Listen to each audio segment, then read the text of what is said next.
Good morning. You are clearly preparing for the next stage. We have the Hermit, the Seven of Swords, and the Six of Cups. A lot of solitude here. Need to move silently or move in silence, and to not perfect but refine, because I feel like age is important here. The Hermit can really they can project wisdom, and we'll see, like in the Rider-Waite-Smith, there's a very old man because he's a long white beard, right? But then you also have old as in what has always been, right? What has always been, even tradition. We can see an owl here, and we see the butterfly, all right? What is tradition is life and death. What is tradition as well is for there to be ups and downs, for there to be polarities. So if this topic about age that I'm on right now is looking at 7 years, one example could be, when we're 7 years old, that's usually the time that we have pretty concrete beliefs, and we're moving through the world with those pretty concrete beliefs. And it's very, these beliefs will be carving a lot of lanes, and it's very life defining, right? But then we're paired with the Hermit, the number 9, that energy of conclusion, which can also be from a 7, but that energy of conclusion, it feels like we have a better understanding of cycles, that 3, that 6, that 9.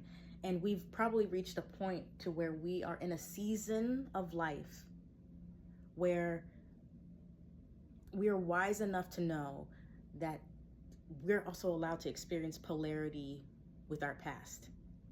So whatever it is that you believed about yourself around the age of 7 onwards, you're allowed to now flip that coin and create new contracts with yourself. Create a new contract with the past, what it even means. To kind of go, let's put it this way, to go rogue with what was. But it's not to escape. Escapism is tempting, but it's not to escape. It's to replace. Because I think replacement makes more sense. The escapism, you're familiar with that. You're also familiar with the results of that.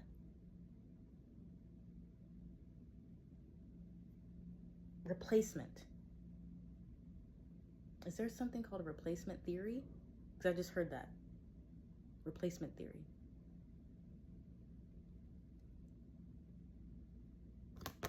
Seven, I'm going back to like 7 days, because I keep seeing a week. If this is related to a measure of time, it might take, the number 7 might be important, but let's say, for example, it might take you 7 days to either resolve or refine a contract. Even close out a contract. Break one. Because with this Hermit card here, the taking flight feels important. So this could be talking about like a hermit crab removing one shell and moving into another home, which is a different shell.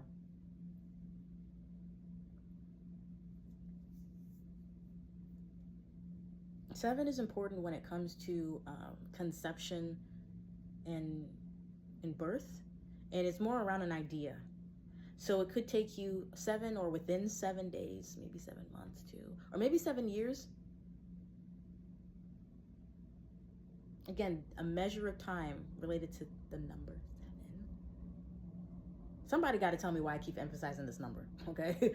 But it's like you might end up completing something very quickly, coming to a conclusion within that time frame, which might be very quickly for you. Either way, I think whatever this is, it breaks the cycle enough. It breaks the cycle enough for you to deviate from the plan, to deviate from the expected movie that is your life. There's a deviation here.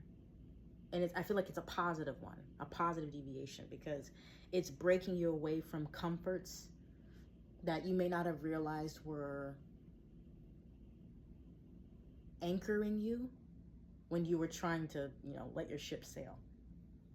So it might be attachments. My nose is itching. So somebody here, my nose starts itching during a reading, it's because somebody's itching to hear something in this. But, or either way, whoever you are, I see you. Okay, I see you here. And if you are looking for a green light to get up and go, there you go. There you go. Just being seen, being validated, that is the green light itself. And that's why I try to teach us to validate ourselves, to give ourselves that green light. And sometimes we need help with that. Sometimes we look for a sign. Like I even did it yesterday. In fact, maybe this is also what since I'm leaning into this, let's talk about the example of what I did yesterday. I said, you know what? Let's just have some fun. Just having fun with creating in reality, right? I said, if I'm supposed to do something, then I just let this thought follow through, right? I said, then out there, I'm pointing outside my apartment, out there, I will see like a bell. Super random, right? I'll see a bell or the word bell, right? I said, before the end of the day. And then when I make things like this, I ask myself, how attached am I to receiving this experience? Or can I be okay if nothing happens?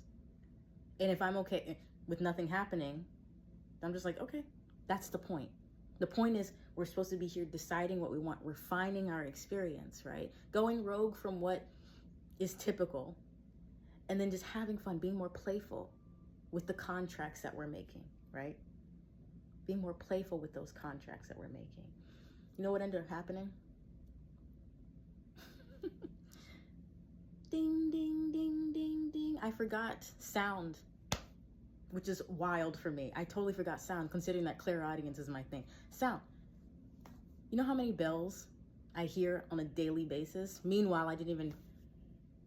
And what was really funny about that is that I hear bells every single day. So whatever, I'm keeping it private right now, what I was talking about, it was to me, I created a sign that this is something that's going to be in my life probably for the rest of my life, what I'm calling in.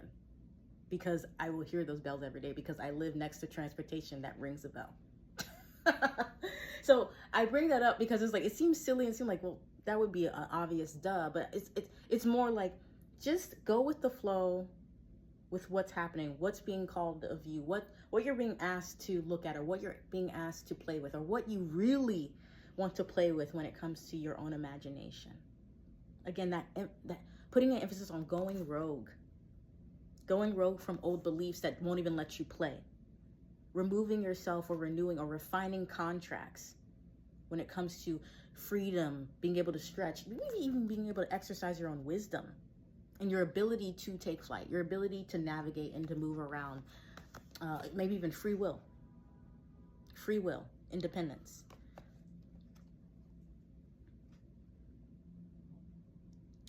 Okay.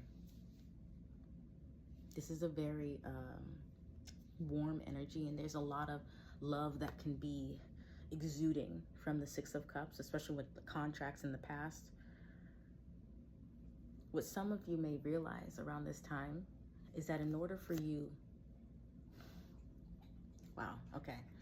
in order for you to have space, to have independence, to be able to move and navigate with free will, to engage in natural cycles of your life,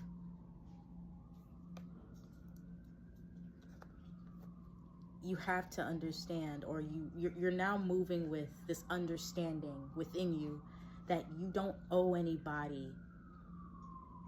It's not just yourself. You don't owe anybody your love.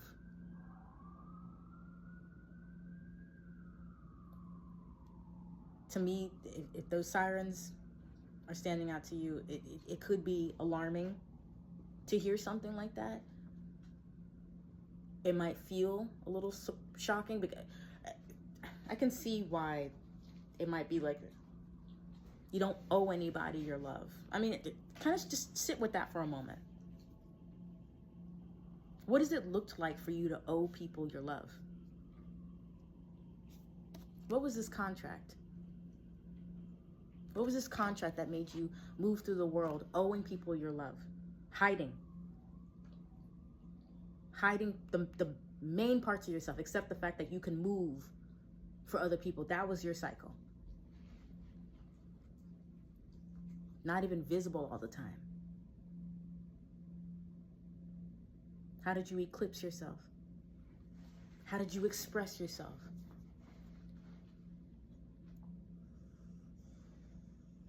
How were you expected to show up? What was your like clockwork? And how can you build on that now? Because again, I feel like I have to say it, like, you don't owe anybody your love.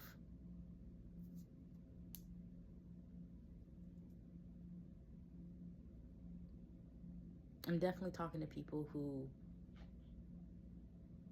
didn't feel like they could leave. Six of Cups can talk about like childhood, like so family dynamics. And there's a lot of social pressure around having a family, even having a great relationship with your family. There's a lot of judgments, even prejudice around having difficult connections with family. A lot of people make assumptions about that. Who you are, how you'll be, your state of being. People even decide if they are going to even abuse you based off of that. What you're good for.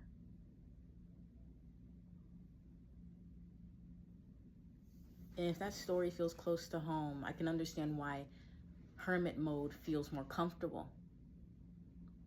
But I can also see why a lot of you are also trying to maybe put yourself back out there. Baby steps. I think this can emphasize baby steps. Build on what's already there, and what's already there is you. Go rogue from what the old expectations are. And move in a way to where you know you don't owe anybody yourself.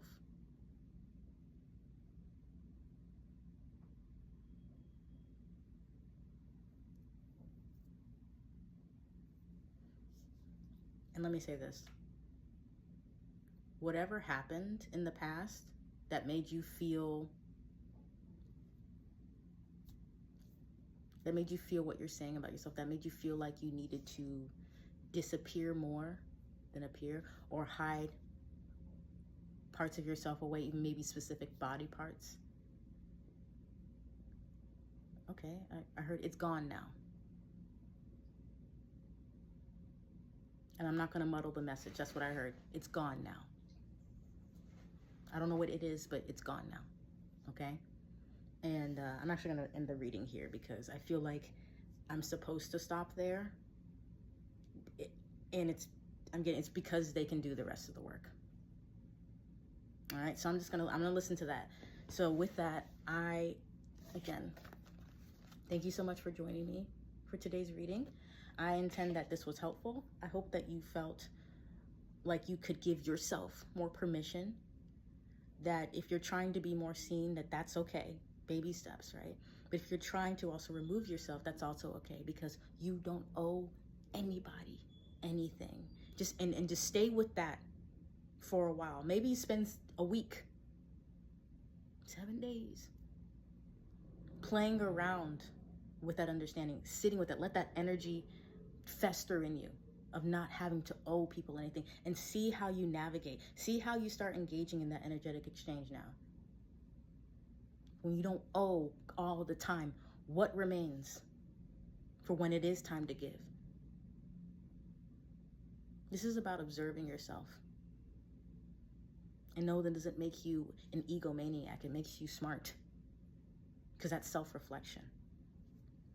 And when you stop just giving away, you also get to look at what stays. And then you are in command. That's why we kept seeing the Hanged Man and the Judgment card back to back across different decks. Because it's your turn to choose. It's your turn to decide what the contract is going to say every moment of every day. Build on it. Build on you. It's a starting point. You are the foundation now, and you decide what's in there. And this can be fun. This can be really fun. You're allowed to have that fun if that's your desire. If it's in there, there's a reason. There's a reason it keeps coming back up. So I want you to enjoy your life. I want you to be excited when something comes up, because, oh, that means I can handle it. You're always in control, because control doesn't mean, right? It means you can catch your breath. All right, so I love you very much. As always, please do your best to keep the faith. And whatever it is that you're refining, you can do it. Because something that was plaguing you, it's gone now. All right? So until I can channel for you next time, bye-bye.